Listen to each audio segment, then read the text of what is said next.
सरोज जी, मंच पर उपस्थित रामजीत यादव एडवोकेट साहब, यहाँ पर उपस्थित आदरणीय साथी राममैन यादव जी, मैं नगर समाजवादी पार्टी के सभी सम्मानित सेक्टर प्रभारी, बूथ प्रभारी, BLA 2 साथियों, माताओं और बहनों, मैं आप सबका दिल की गहराइयों से स्वागत करता हूँ, अभिनंदन करता हूँ, अभिनंदन करता हूँ। आदरणीय डॉक्टर कुलदीप यादव जी के प्रति बहुत बहुत आभार व्यक्त करता हूँ कि आपने इस रसूलपुर गांव में अपने पूज्य पिताजी सखरज यादव जी की मूर्ति का अनावरण एक ऐसे व्यक्तित्व से कराने का काम किया जो इस देश के अंदर समाजवादी आंदोलन और समाजवादी आंदोलन को लगातार धार देने का काम करते हैं, जो नेताजी के संघर्षों को और जो नेताजी की परछाई पे पकड़ करके, उंगली पकड़ करके, जो विश्वविद्यालय की राजनीति से लेकर के आज देश में चौथी बार जो सांसद हैं, हमारे मुख्य सचेतक हैं, आपने उन्हें रसूलपुर गांव में आने का, इस मूर्ति के अनावरण समारोह में आने का जो अवसर दिया, उसके लिए हम डॉक्टर कुलदीप यादव जी के पूरे परिवार के प्रति बहुत बहुत आभार व्यक्त करते हैं, स्वागत करते हैं। साथियों, चूंकि कार्यक्रम में थोड़ा व्यवधान उत्पन्न हुआ और व्यवधान अक्सर होता ही रहता है, कभी कोई बड़ा भी काम हो, आयोजन हो, आजकल टेक्निकल जमाना है, कुछ तकनीकी खराबी हो जाने के कारण, लेकिन आप सबकी इतनी गरिमा में उपस्थिति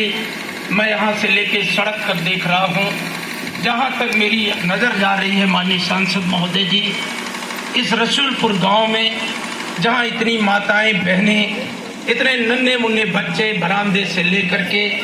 आसपास लोग आपको आशीर्वाद देने के लिए और सखरज जी की मूर्ति के अनावरण समारोह में आप सबकी गरिमा में उपस्थिति ने हम सबको बहुत कुछ सीखने का अवसर दिया है। मैं सबसे पहले आप सबको बहुत बहुत प्रणाम करता हूँ, अभिनंदन करता हूँ, वंदन करता हूँ। और जब आदरणीय कमला यादव जी बोले, आदरणीय श्री नंद किशोर जी बोले, हमारे जितने वक्ता बोले, माननीय अखिलेश जी ने कहा कि यद्यपि डॉक्टर कुलदीप यादव उनके रिश्ते में आते हैं, लेकिन आज उनसे हम सब बहुत प्रभावित हैं। और मैं खुद भी बहुत प्रभावित हूँ। जब मेरी उनसे पहली मुलाकात हुई और उन्होंने एक प्रस्ताव रखा कि मैं अपने रसूलपुर गांव में पूज्य पिताजी की स्मृति को चिरंजीवी बनाने के लिए, मैंने तो जमशेदपुर में सेवा की,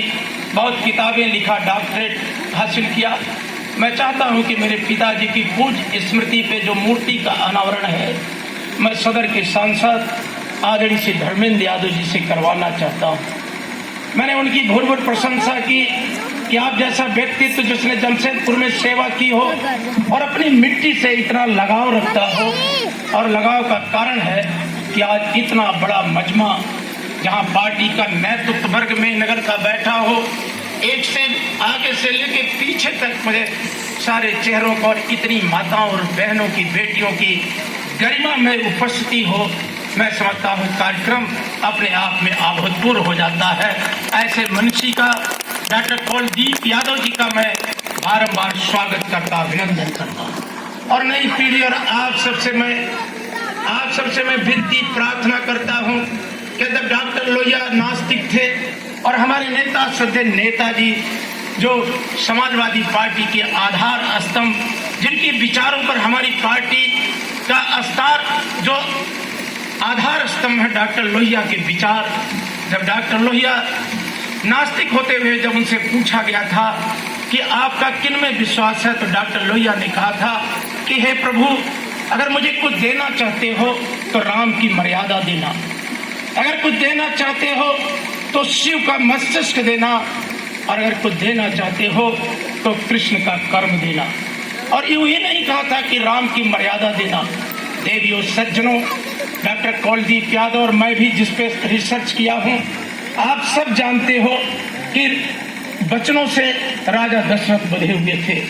राम किसी वचन से नहीं बधे थे। अगर वचन से बधा था कोई, कैकेयी के जब कई रानियां थी राजा दशरथ के, लेकिन अगर कोई वचन से बधा था तो वचन से बधे थे राजा दशरथ के किसी संकट के समय में महारानी कैकेयी उनके काम आ गई थी तो महाराजा दशरथ प्रसन्न होकर कहा था कि हे देवी कुछ वर मांग लो, और जब तुम्हें कुछ ऐसा प्रतीत होगा, जब तुम मुझे आवाज दोगी, मैं तुम्हारे उस वचनों को पूरा करूंगा। देवी और सज्जनों, राजा दशरथ को नहीं पता था कि कैकेयी, महारानी कैकेयी उनसे ऐसा लेंगी, इसके कारण अयोध्या के अंदर उदासी। आप सबको पता है उस समय राजतंत्रात्मक व्यवस्था में राजगद्दी संभालता था, और जब राजा दशरथ ने तय कर दिया कि हमारी उम्र ढल रही है और आज राज सिंहासन का संचालन अब आप मर्यादा पुरुषोत्तम राम करेंगे, किन्हीं कारणों से जो महिलाओं का जो स्वरूप था, उस समय का जो व्यवस्था थी, रानियों में जो होड़ थी, महारानी कौशल्या हो चाहे कैकेयी हो, सुमित्रा हो, किसी कारण से एक मंत्रा दासी के कहने से कैकेयी ने महाराज दशरथ के सामने ऐसा प्रश्न खड़ा कर दिया। महाराज दशरथ से कैकेयी ने जब इस बात को कहा और राज सिंहासन की तिथि निर्धारित हो गई थी राम को राज्याभिषेक का, तब जाकर के महारानी कैकेयी ने व्यवधान पैदा किया। महारानी कैकेयी चाहती थी कि उनका बेटा भरत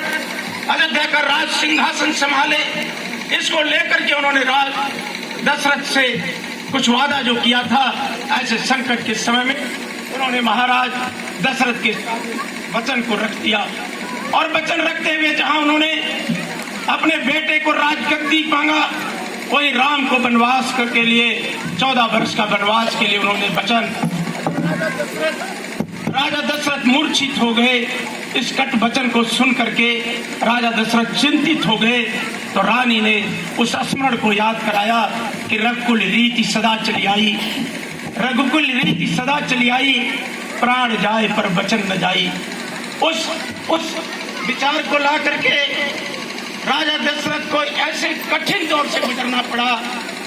और जब इस कठिन दौर से गुजर करके राजा दशरथ को जब ये फैसला करना पड़ा कि भगवान राम को अयोध्या छोड़ना पड़ेगा। एक बार भी माननीय सांसद महोदय, इतिहास का चाहे वो वाल्मीकि रामायण हो, देश के अंदर जितनी भी रामायण हो, किसी ने एक बार भी इस बात को जिक्र नहीं किया कि भगवान राम ने कभी अपने पिता के सामने इस तरह का कोई प्रश्न खड़ा हुआ किया हो कि पिताजी राजगद्दी तो मुझे नहीं मिल रही है, लेकिन अयोध्या के किसी कोने में मुझे रहने के लिए आप व्यवस्था कर दो। जैसे भगवान राम को पता चला कि पिताजी ने ये वचन मां के कहने से कर लिया, और पिता के इस निर्णय से लक्ष्मण को क्रोध आ गया, और लक्ष्मण ने इतने कटु वचन का प्रयोग कर दिया